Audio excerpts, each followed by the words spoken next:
Hello guys, sa kap fet. Mwen nan zon nan, se ren nan.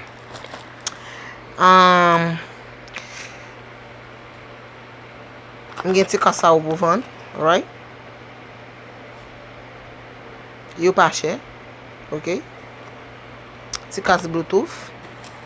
E pi nou gen te, nou genyen du bon te, ok? Du bon te, ok?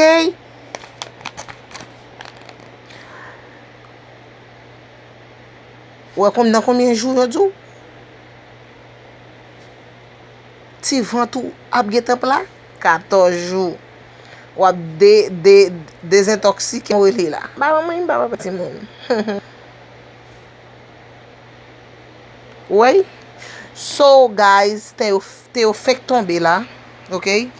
Map tan nou pour nous vin prendre pan, ok? Yo pas cher.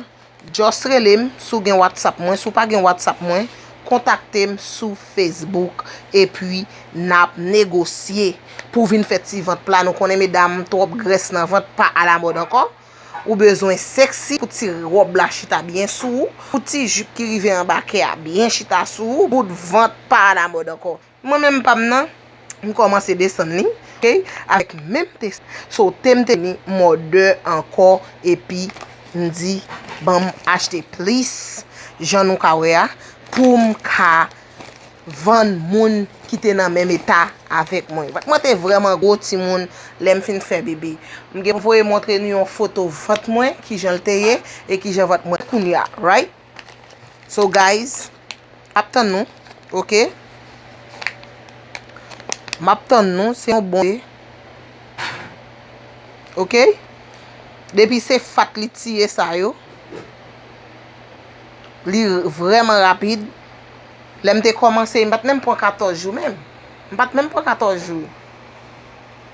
Parce que me dit nous va monter vraiment mal, l'aime fin faire bébé. So on allait, on nous try, OK guys? À bon attendeur, salut. M'attend nous relem pour ti casse relem pour te, OK? M'attend nous. Écrit sur WhatsApp, sur gen WhatsApp moi. Sur WhatsApp moi contactem sur Facebook. Ou même qui pas aimer use Messenger ou ta me contactem, relem nan 38 54 06. Ou mettre 49. M'ba fin. M'ba faire shipping. Non pour voir la bâton.